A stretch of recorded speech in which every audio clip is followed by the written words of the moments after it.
Hey guys, it's your girls Shadow here.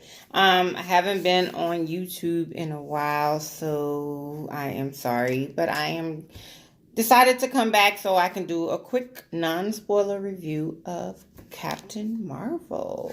Captain Marvel came out tonight and I got to see it. I went to a 7 o'clock showing. Let me just say that the audience was majority female, which was very interesting. And let's get going on my quick review. So Captain Marvel is introducing Carol Danvers, who is a cosmic like character who is being introduced to us in a good origin story. I think this movie was crafted very well. It starts off kind of slow, introducing us to the character. We start off in space, go to Earth, go back to space again. There is a lot of piecing things together. You as the audience is engaged. If you are an MCU fanatic like I am, you kind of go on this journey with Carol.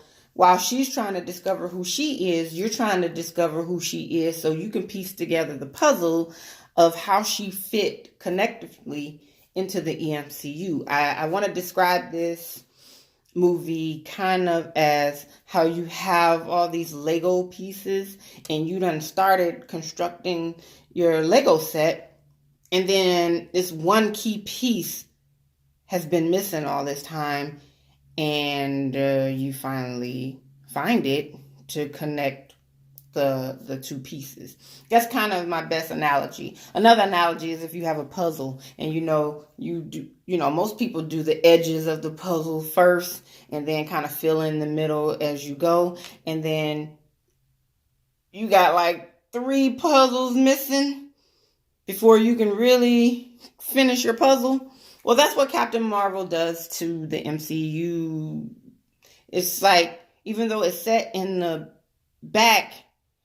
past, it really does do some connecting. It do fill in some pieces in the puzzle that makes this whole story in these last 11 years of the MCU kind of come full circle. Let me just talk quick about the character. Samuel L. Jackson, I had no doubt that he does a really good job playing a young Nick Fury. He made me actually believe that he was young and, just getting in the game, and he's starting to really come into his own, versus when we're first introduced to Nick Fury, he's already who he is and is believable. But to be able to go back and make me as an audience member actually believe this is the Nick Fury from the past, amazing. Ben Mendelsohn, who plays Talon, does well. I really liked it.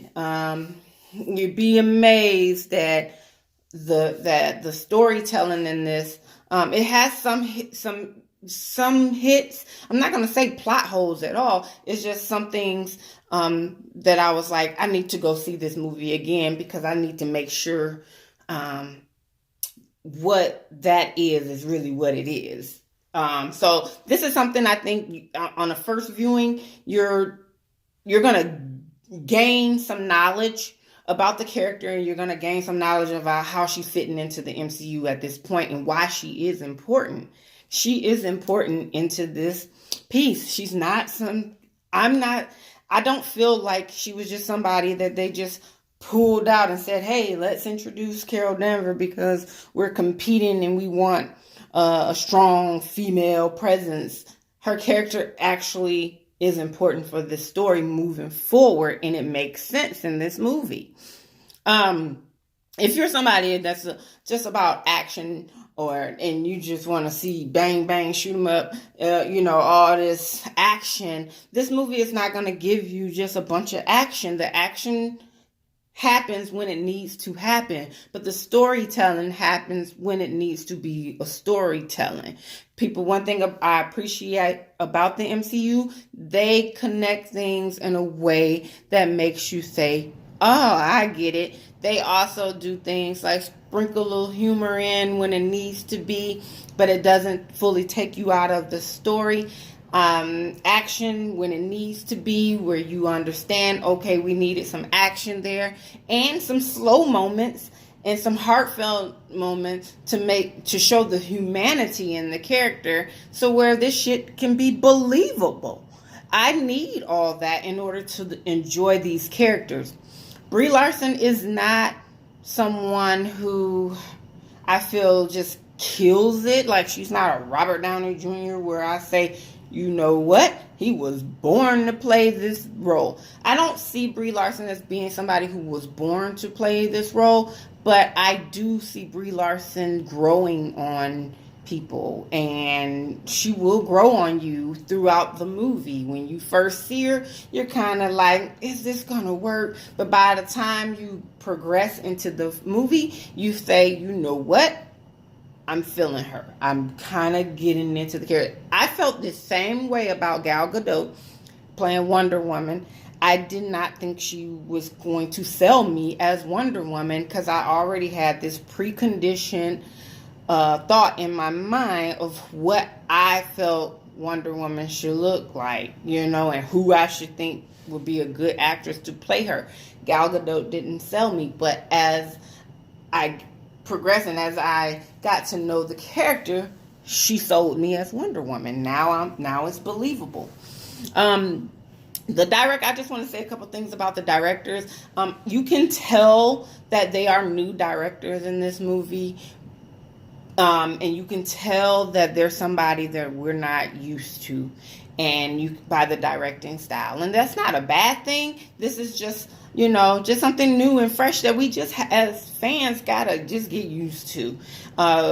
Moving forward, we don't know what's going to happen after Endgame, and we're just going to have to understand that we're going to have new filmmakers, we're going to have new actors being introduced into this world, and we need to just be patient and not just jump to conclusions, and stop expecting A-level Avenger type, outcomes when we're being introduced into new characters. I went into this fresh. I didn't look at many reviews about the movie.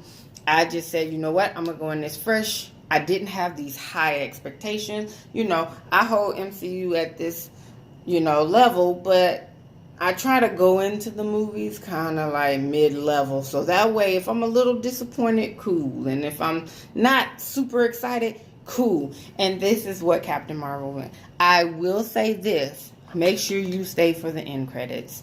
Both end credits to me were important and amazing. I appreciated them. I personally think they are one of the best post-credits that I've seen since Iron Man. It's that important, and you'll see why. So make sure y'all go see and stay to the very end of the movie. So that is my review for Captain Marvel. It is not a great movie. It is definitely not in my top 5 MCU movies. Kind of ranked more in the middle. I'm probably going to have to get a few repeat viewings before I can actually rank it into from being 22 films in, where I'm going to put her. She's not at the bottom tier and she's not at the top tier. She's going to fit somewhere in the middle somewhere, and I just got to figure out where that is. So anyway, if you like my review, please go appreciate this film. Endgame is just a month away, and we need to support this movie, you guys. So subscribe to my channel if you have not. Hit the like button, share this video, and I will talk to y'all soon when I do the spoiler, Captain Marvel spoiler review will be coming up in the next week or so. All right, this is your girl Shadow, and I am signing off. Good night.